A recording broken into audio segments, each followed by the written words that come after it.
La revelación de Hiroshima, cuando Japón comprendió el verdadero poder estadounidense. 6 de agosto de 1945, 8:15 horas. Cuartel General Imperial, Tokio. Una sola transmisión decodificada desde Hiroshima destrozaría 3 años de ilusiones cuidadosamente construidas sobre la guerra industrial. Lo que el alto mando japonés leyó en ese mensaje los obligaría a confrontar una verdad que habían pasado toda la guerra negando: Estados Unidos no había estado luchando a plena capacidad. Habían estado conteniendo su poder. El cuarto de guerra subterráneo bajo el Palacio Imperial se encontraba a 27 metros bajo tierra, aislado por muros de concreto reforzado de más de 1 metro de espesor. La mañana del 6 de agosto de 1945, el espacio vibraba con el ritmo familiar de una guerra perdida. El informe de inteligencia matutino del mariscal de campo Sunroku Ata se había convertido en un ritual de declive controlado. A las 8:15 horas exactas, el oficial de comunicaciones, teniente coronel T.S. Yamamoto, irrumpió por la puerta de acero sin la reverencia acostumbrada. En sus manos llevaba una transmisión decodificada que alteraría fundamentalmente cómo el liderazgo militar japonés comprendía la guerra que habían estado librando. El mensaje era fragmentario, transmitido por el Comando Militar Regional de Hiroshima antes de que cesaran todas las comunicaciones: ciudad entera destruida por una sola bomba. Radio de explosiones: C de todo bombardeo previo. Tipo de arma desconocido. Bajas catastróficas. Solicito inmediato. La transmisión terminaba a mitad de la frase.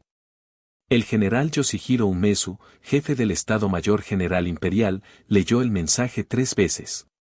Su primera suposición fue que bombarderos B-29 estadounidenses habían realizado la mayor incursión de bombardeo convencional de la guerra, quizás 500 aviones lanzando incendiarios simultáneamente. Las matemáticas parecían imposibles de otra manera. Hiroshima era una ciudad de 350.000 personas dispersas en 70 kilómetros cuadrados. Pero informes adicionales que llegaban durante la mañana contaban una historia diferente. El reconocimiento meteorológico había reportado solo 3 B-29 sobre Hiroshima esa mañana. 3 aviones, no 300. 3. El almirante Soemu Toyoda, jefe del Estado Mayor Naval, se paró frente al masivo mapa de pared que rastreaba cada activo militar estadounidense conocido en el Pacífico.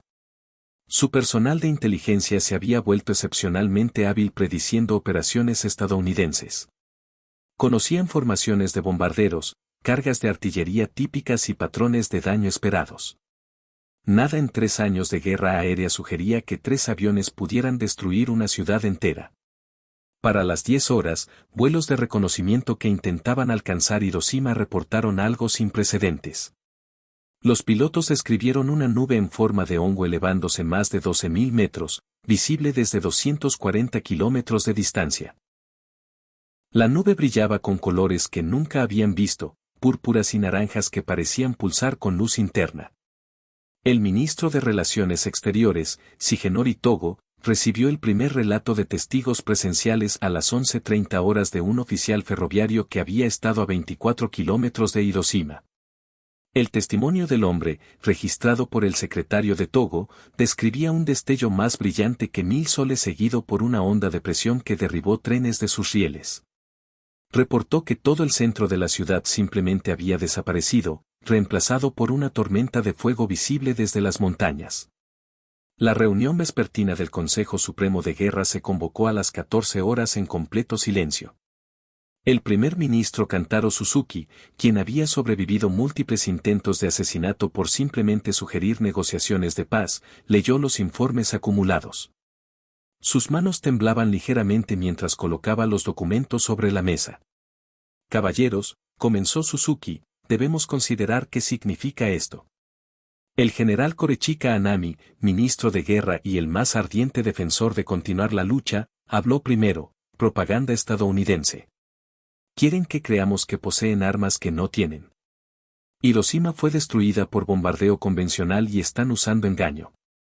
El almirante Toyoda interrumpió, algo que nunca habría hecho en circunstancias normales: 3 aviones, Anami-san. Nuestro radar los rastreó. Nuestros observadores los vieron. 3.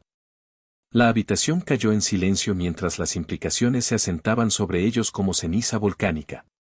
Durante 3 años, la doctrina militar japonesa se había construido sobre una sola premisa: el poderío industrial estadounidense podría ser superado por la fuerza espiritual y la innovación táctica japonesas.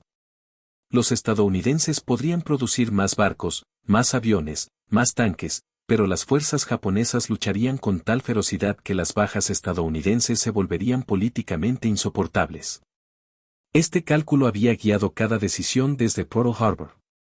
Cuando la industria estadounidense produjo 300.000 aviones, los líderes japoneses se dijeron a sí mismos que los pilotos japoneses, aunque superados en número, lucharían con 10 veces más espíritu. Cuando los astilleros estadounidenses lanzaban buques de carga tan rápidamente que superaban a los submarinos alemanes que los hundían, Japón se consolaba pensando que los marineros estadounidenses carecían del corazón guerrero. Pero una sola bomba que podía destruir una ciudad sugería algo mucho más inquietante. Sugería que la capacidad industrial y científica estadounidense había alcanzado niveles que hacían la resistencia japonesa no meramente difícil, sino sin sentido. Sugería que Estados Unidos había estado desarrollando armas en secreto mientras simultáneamente luchaba una guerra en 2 océanos. Sugería que todo lo que el liderazgo militar japonés creía sobre la naturaleza de la guerra moderna era obsoleto. El oficial de inteligencia, coronel Hideyaki Sato, presentó el análisis de la tarde a las 16 horas. Su equipo había estado calculando la capacidad industrial estadounidense desde 1941, y sus números habían sido consistentes y aterradoramente precisos. Estados Unidos había producido 88.410 tanques durante la guerra. Japón había producido 6.450.